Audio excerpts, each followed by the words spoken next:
calm serenity. I'm trying to make this video and I'm just like, it's like audio not working or making me sound like I'm trying to disguise my voice. So many things going wrong. Anyway, I'm Laura, or if you already know me, hi, it's Laura.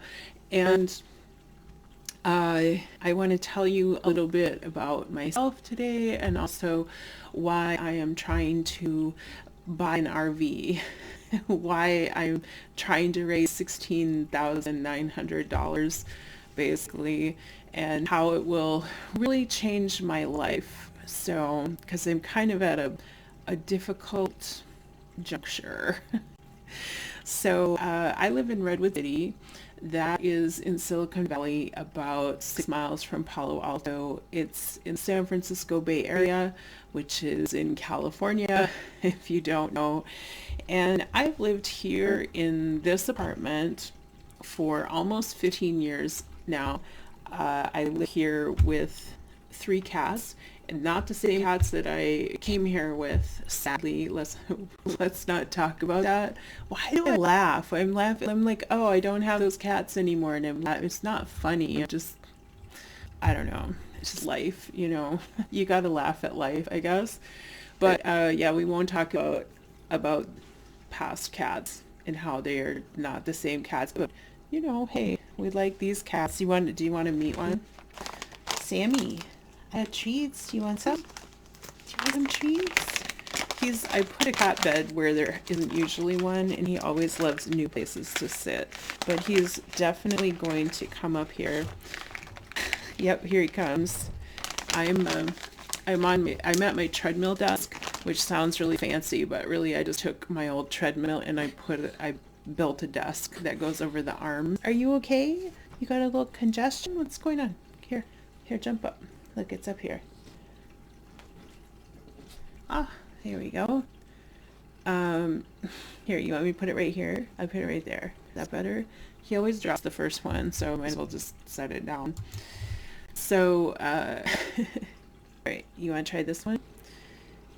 Yeah, so anyway, I live here. If you know anything about Silicon Valley, maybe you know that it's a very expensive place, very expensive to live here. And for most of the time I've been here, I worked in tech, and so it's not really a big deal. I mean, when you hear about how much people are making around here, you think, oh my God, they're rich. And then you hear about how much things cost, like taxes and rent and buying houses and things, and it's like, okay, yeah, maybe you're actually not, right? Okay, bye, Sammy. That's Sammy. And there's Marie. You can see Marie. What were you doing there, Marie? Minxie, come here. I'll give you a treat too.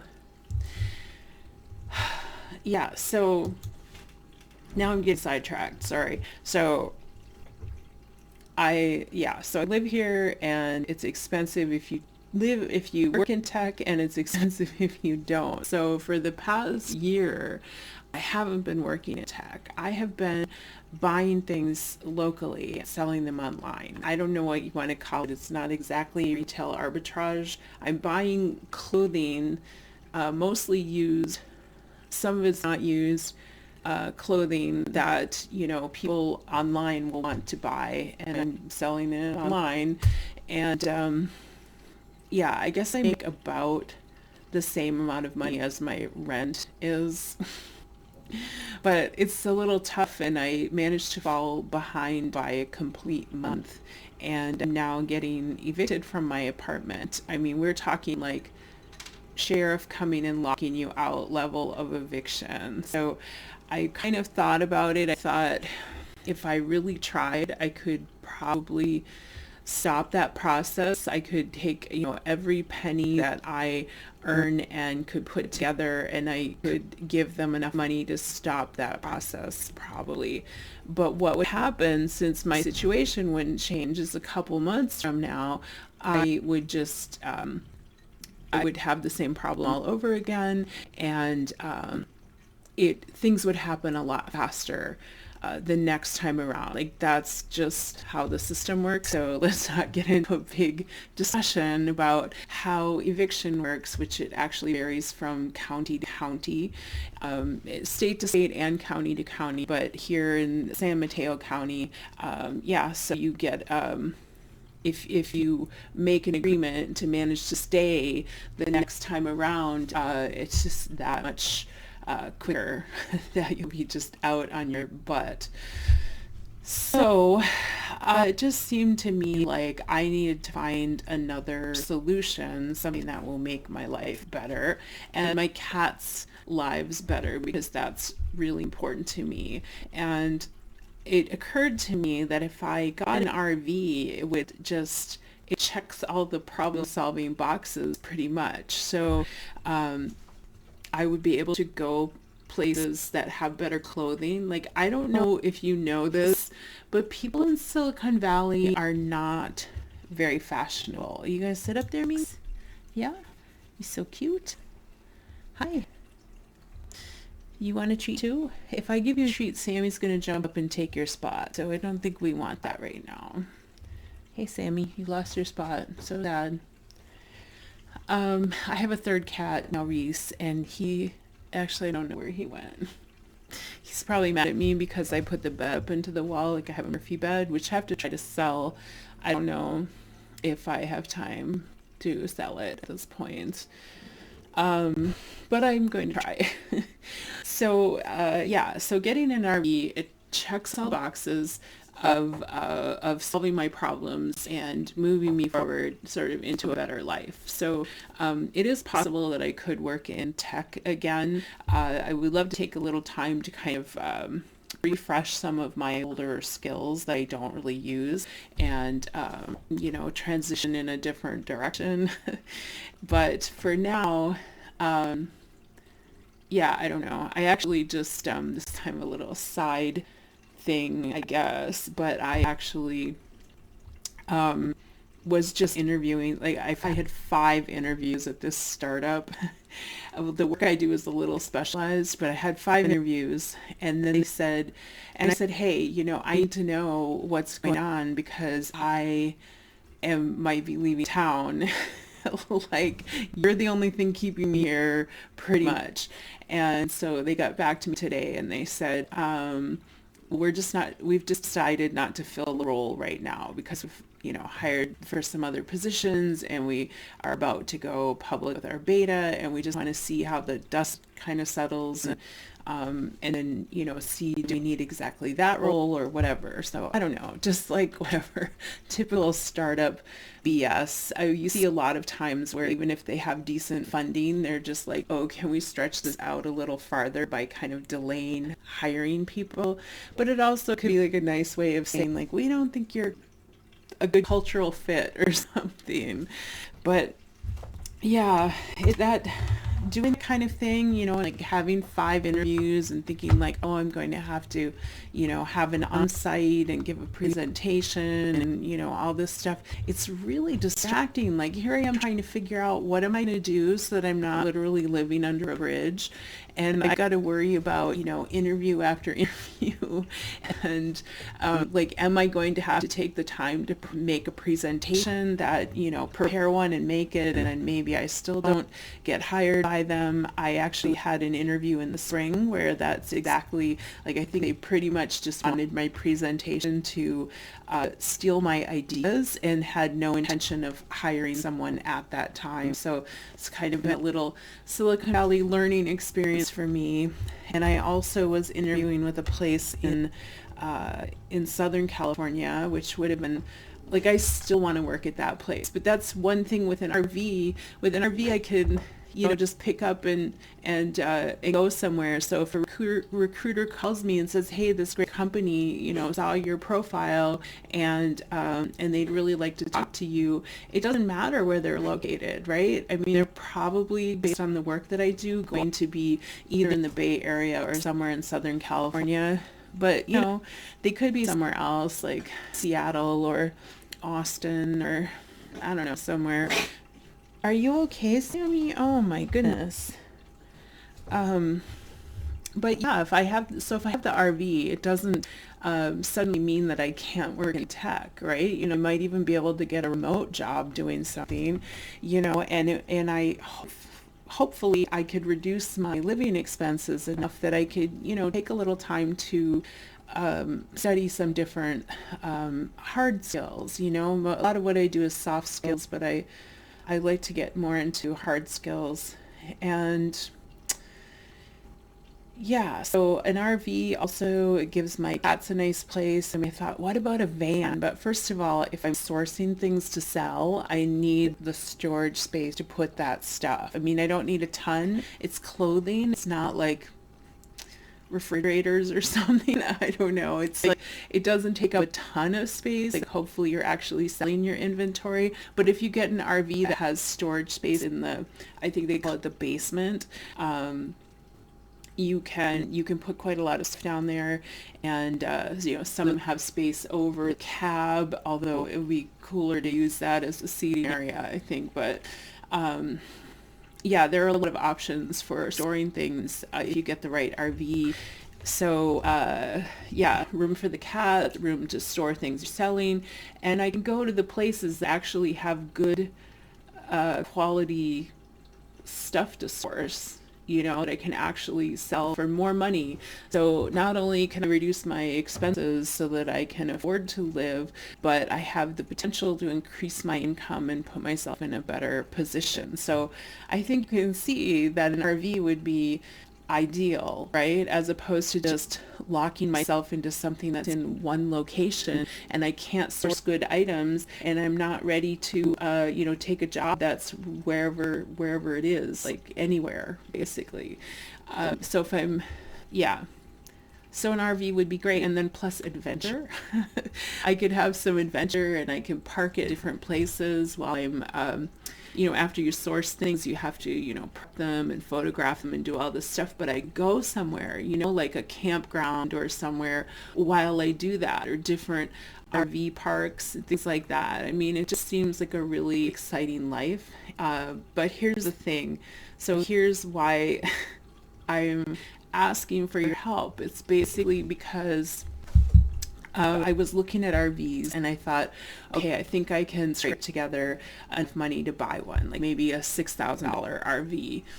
But when I look at what's available, I'm like, okay, I can see something that could work for me that's in the price range. However, I don't feel comfortable, like, I don't, okay, so here's a question some people who know me might have, and that's like, do you actually have a driver's license though? And the answer is yes, I do. So like California gave me a driver's license. I'm sure there are people who should have how do I want to put that?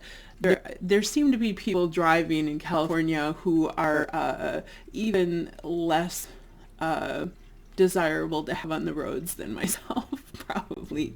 But I did, after I was in California for a couple of years, like 2 years or something, or a little less than that even, I managed to get a California driver's license.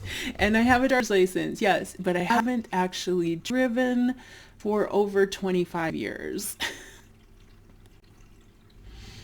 But I'm practicing.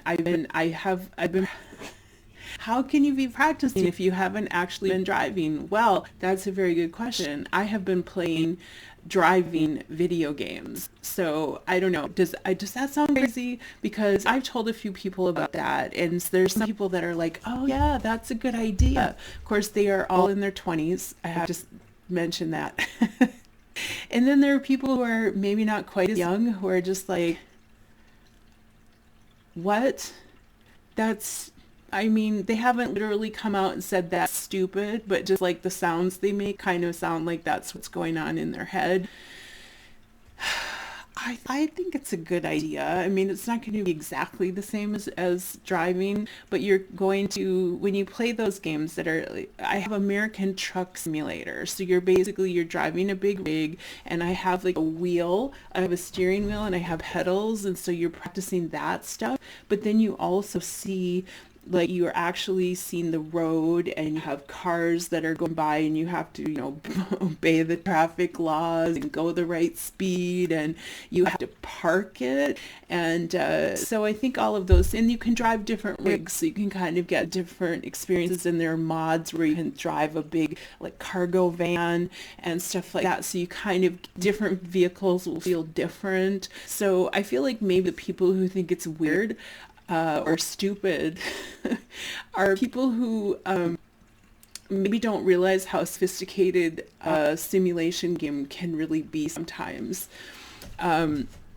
Yeah, but having said that, even knowing how to drive a little bit and being able to buy one of the cheapest RVs, just imagine if I am driving it somewhere.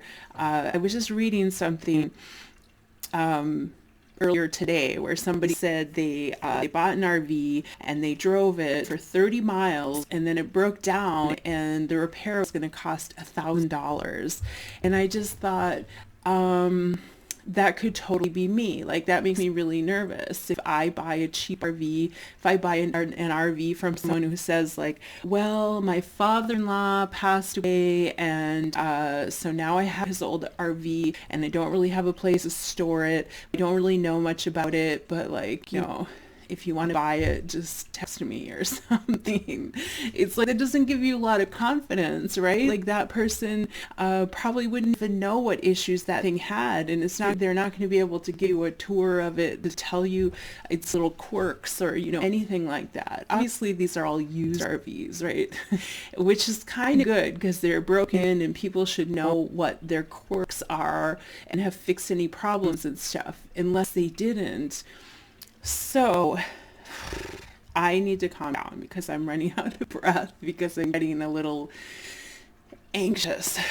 Okay, so I found this rig that is $16,900 and it's actually owned by a retired airline mechanic. And I just thought that would be perfect. Like I just think something, it's not super new or anything, but somebody who took really good care of it and made really thoughtful upgrades to it, things like that you want, like solar panels. Mechanically, everything was right, and the tires were always properly rotated, and I don't know, all those little things. Like that's the RV that you want to buy, right? If you have $16,900, which I don't. So that's where you come in. Like if you want to help me make sure that I don't break down in the middle of nowhere, or get flats in the middle of the freeway where everybody's going 70 miles an hour, or, I don't know. Just if you want to help me, just try to upgrade my life. I don't know. I don't know what I'm supposed to say. I would appreciate it so much. And I really think we could go on this exciting journey together. If you want, I can make more videos about this. I could add myself to the many people who live in RVs and make videos. Even like the many people who live in RVs and have cats and make YouTube videos. There are a lot of people like that. It's crazy. But I'm going to add my own twist where also, and I'm sourcing things to sell online. I'm probably not the first person to think of that, but I haven't seen a YouTube channel devoted to that. But I can, you can learn all my experiences of, playing this driving game. And having an RV for the first time, and learning about driving with the RV, and how my cats like the RV, which I've seen. Look it up on YouTube. There are plenty of cats that are completely chill about it, and people build catios for them, and just, it's amazing. It's really cool. It's really exciting when you think about it. So if you want to help me out, I'd really appreciate that. If you want to leave a comment or a question, if you're not on YouTube, click through to YouTube and you can do it there. But yeah, and I hope to share more of my life with you in a future video if you want. So I'll talk to you later. Thanks for watching. Bye.